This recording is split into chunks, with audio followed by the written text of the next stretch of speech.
Hi friends, ആർഫറയിലേക്ക് സ്വാഗതം.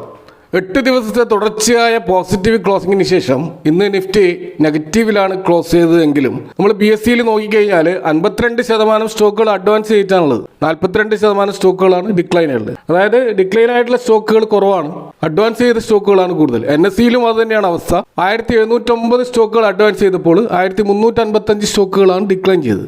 അപ്പോൾ bench mark index down ആണെങ്കിലും റീറ്റെയിൽ പാർട്ടിസിപ്പേഷൻ കൂടിയതായിട്ടാണ് കാണുന്നത്.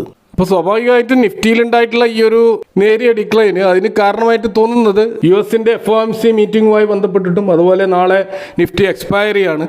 അപ്പോൾ അതൊക്കെ ആയിട്ട് ബന്ധപ്പെട്ടിട്ടുള്ള ഒരു കോഷ്യസ് സ്റ്റാൻഡ് ഇൻവെസ്റ്റേഴ്സ് എടുക്കുന്നു എന്നാണ് മനസ്സിലാക്കാൻ കഴിയേണ്ടത്. കാരണം നമുക്ക് കാണാൻ കഴിയും നിഫ്റ്റി ഇൻഡെക്സ് ലാർജ് ക്യാപ് സ്റ്റോക്കുകൾ നെഗറ്റീവ് ആണെങ്കിലും മിഡ് ക്യാപ്പിലും സ്മോൾ ക്യാപ്പിലും ഇന്നൊരു പോസിറ്റീവ് ക്ലോസിംഗ് ആണ് നമ്മൾ കാണുന്നത്. ഇപ്പോൾ നിഫ്റ്റി 500 സ്റ്റോക്കുകളിൽ ഏറ്റവും അഡ്വാൻസ് ചെയ്ത സ്റ്റോക്ക് ഇന്ന് അനന്തരാജാണ്. ഇപ്പോൾ ഡാറ്റാ സെൻറ്റർ സ്റ്റോക്കുകളുമായി ബന്ധപ്പെട്ടിട്ട് ഗവൺമെൻറ് കൊണ്ടുവന്നിട്ടുള്ള പുതിയ പോളിസികൾ, അതിൻ്റെ അടിസ്ഥാനത്തിൽ ഡാറ്റാ സെൻറ്റർ സ്റ്റോക്കുകളിൽ ഒരു മൂവ്മെൻറ്റ് ഉണ്ടായിട്ടുണ്ട്.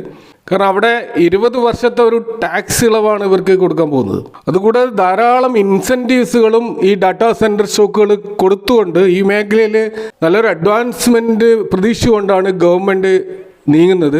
അതുകൊണ്ട് തന്നെ ഡാറ്റാ സെൻറ്റർ സ്റ്റോക്കുകൾ പൊതുവേ ലൈം ലൈറ്റിൽ വന്നിരിക്കുകയാണ്. പക്ഷേ അതിൻ്റെ ഏറ്റവും വലിയ പ്രശ്നം എന്താണെന്ന് വെച്ചാൽ പല ഡാറ്റാ സെൻറ്റർ സ്റ്റോക്കുകളും ഹൈ വാല്യൂഷനിലാണ് ട്രേഡ് ചെയ്യുന്നത്. ഇതേപോലെ ഇന്ന് അഡ്വാൻസ് ചെയ്ത മറ്റൊരു സ്റ്റോക്ക് നമ്മൾ കാണുന്നത് വോഡഫോൺ ഐഡിയ ആണ്. അപ്പോൾ വലിയ തോതിലുള്ള കടം കൊണ്ട് കഷ്ടപ്പെടുന്ന ഈ വോഡഫോൺ ഐഡിയ സ്റ്റോക്ക് അതിൽ ഓൾറെഡി AGR അഥവാ അഡീഷണൽ അഡ്ജസ്റ്റ്മെൻറ്റ് ഗ്രോസ് റവന്യൂ എന്ന അടിസ്ഥാനത്തിൽ ഡിപ്പാർട്ട്മെൻറ്റ് ഓഫ് ടെലികമ്മ്യൂണിക്കേഷൻ ഇവരോട് പേ ചെയ്യാൻ പറഞ്ഞിട്ടുള്ള ആ ഡ്യൂസ്, അതിൻ്റെ അസസ്മെൻറ്റ് ശരിയായ രീതിയിലല്ല നടന്നിട്ടുള്ളത് എന്ന് പറഞ്ഞുകൊണ്ട് ഇവർ സുപ്രീം കോർട്ടിനെ സമീപിക്കുകയുണ്ടായി. അപ്പോൾ ആ സുപ്രീം കോർട്ട് ഈ ഒരു കേസ് 19-ാം തീയതി ഹിയർ ചെയ്യാൻ തീരുമാനിച്ചു എന്നതിൻ്റെ അടിസ്ഥാനത്തിൽ അനുകൂല വിധി ഉണ്ടാകുമെന്നതിൻ്റെ അടിസ്ഥാനത്തിൽ ഒരു മൂവാണ് നമുക്ക് ഈ വോഡഫോൺ ഐഡിയയിൽ ഇപ്പോൾ കാണാൻ കഴിയുന്നത്. ഇതുകൂടാതെ പല PSU സ്റ്റോക്കുകളിലും ഇന്ന് നല്ല മൂവ് കണ്ടു. പ്രത്യേകിച്ച് റെയിൽവേ സെഗ്മെൻറ്റിലുള്ള സ്റ്റോക്കുകളിലൊക്കെ പോസിറ്റീവായിട്ടുള്ള ഒരു മൂവ് നമുക്ക് കാണാൻ കഴിയും. ഇപ്പോൾ RailTel corporation, IRCON international, rail Vikas Nigam, Indian railway finance corporation പോലെയുള്ള സ്റ്റോക്കുകളിൽ ഹെവി ആയിട്ടുള്ള ഒരു ട്രേഡിംഗ് വോളിയം ഫോം ചെയ്തതായിട്ട് നമുക്ക് കാണാം.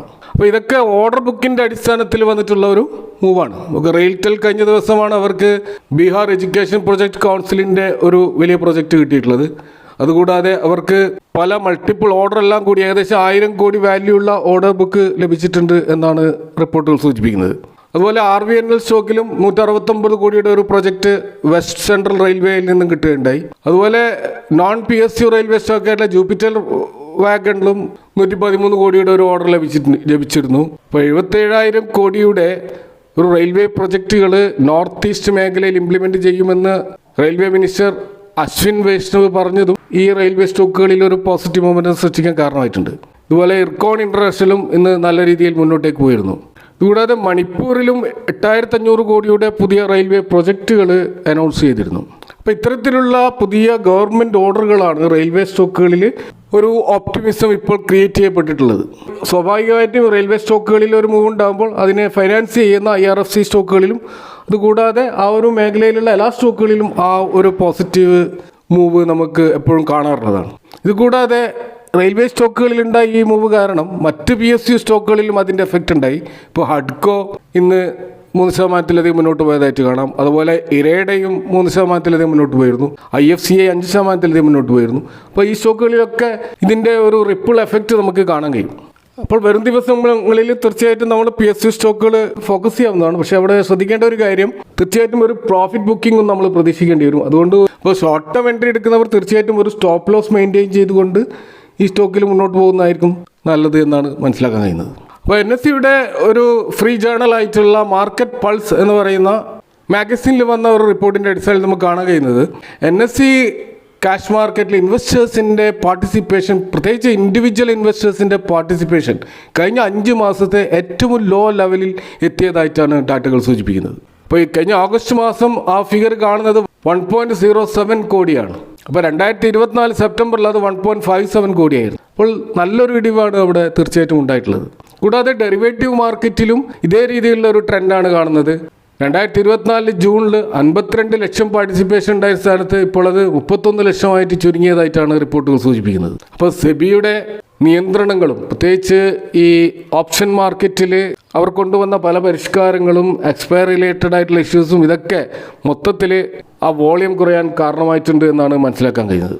ഇനി നമ്മൾ ഓഗസ്റ്റ് മാസം കണ്ട മറ്റൊരു പ്രധാനപ്പെട്ട ഡാറ്റയിലേക്ക് പോയി കഴിഞ്ഞാൽ ഇന്ത്യയിലുള്ള വിവിധ മ്യൂച്വൽ ഫണ്ട് സ്കീമുകളിൽ കോമൺ ആയിട്ട് കാണുന്ന ടോപ്പ് 10 സ്റ്റോക്കുകൾ നോക്കുകയാണെങ്കിൽ കഴിഞ്ഞ ഓഗസ്റ്റ് മാസം നമ്മൾ കാണുന്നതിൽ ഭൂരിഭാഗവും നിഫ്റ്റി 50 ലാർജ് ക്യാപ് സ്റ്റോക്കുകളാണ്. അപ്പോൾ അവിടെ 500-ലധികം മ്യൂച്വൽ ഫണ്ട് സ്കീമുകളിൽ സാന്നിധ്യമുള്ള 10 സ്റ്റോക്കുകൾ കാണാൻ കഴിയും.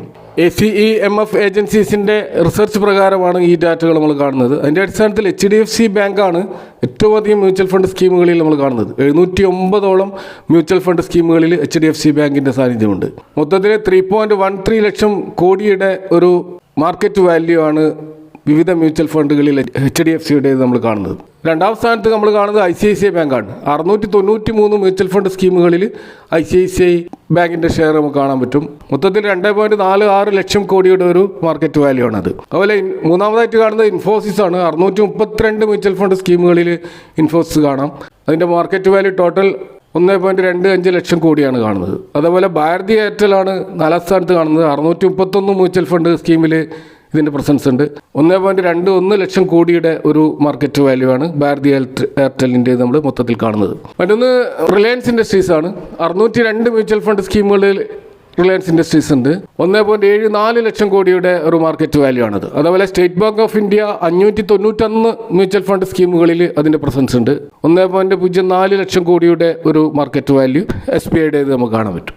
അതുപോലെ ലാർസൻ ആൻഡ് ടൂബ്രോ 560ഓളം മ്യൂച്വൽ ഫണ്ട് സ്കീമുകളിൽ അതിൻ്റെ പ്രസൻസ് ഉണ്ട്. 1 ലക്ഷം കോടിയുടെ ഒരു വാല്യൂ ആണ് മൊത്തത്തിൽ നമ്മൾ കാണുന്നത്. അതുപോലെ ആക്സിസ് ബാങ്കിൻ്റെ 539 മ്യൂച്വൽ ഫണ്ട് സ്കീമുകളിൽ അതിൻ്റെ പ്രസൻസ് ഉണ്ട്. അത് ഏകദേശം 1 ലക്ഷം കോടിക്ക് മുകളിലുള്ള ഒരു മാർക്കറ്റ് വാല്യൂ ആണ് അവിടെയും ഉള്ളത്. പിന്നെയുള്ള 2 സ്റ്റോക്കുകൾ, ഒന്ന് കൊഡാക് മഹീന്ദ്ര ബാങ്കും മറ്റൊന്ന് മഹീന്ദ്ര ആൻഡ് മഹീന്ദ്രയുമാണ്. കൊഡാക് മഹീന്ദ്ര ബാങ്ക് 537 സ്കീമുകളിൽ പ്രസന്റ് ഉണ്ട്. അതുപോലെ മഹീന്ദ്ര ആൻഡ് മഹീന്ദ്രയുടെ 516 ഫണ്ടുകളിലും അതിൻ്റെ പ്രസൻസ് കാണും. അപ്പോൾ ഏറ്റവും അധികം മ്യൂച്വൽ ഫണ്ട് ഹൗസുകൾ ഹോൾഡ് ചെയ്യുന്നത് ലാർജ് ക്യാപ് സ്റ്റോക്കുകളാണ് എന്ന് ഇതിൽ നമുക്ക് മനസ്സിലാക്കാം.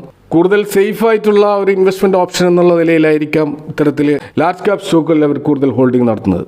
അപ്പോൾ ഇതൊക്കെയാണ് ഇന്നത്തെ മാർക്കറ്റുമായി ബന്ധപ്പെട്ട് നിങ്ങളുമായിട്ട് ഷെയർ ചെയ്യാനുള്ളത്. ഈ വിഷയങ്ങളുമായി ബന്ധപ്പെട്ട നിങ്ങളുടെ അഭിപ്രായങ്ങൾ കമൻറ്റുകൾ അറിയിക്കുക. Thank for watching. See you next time with another video.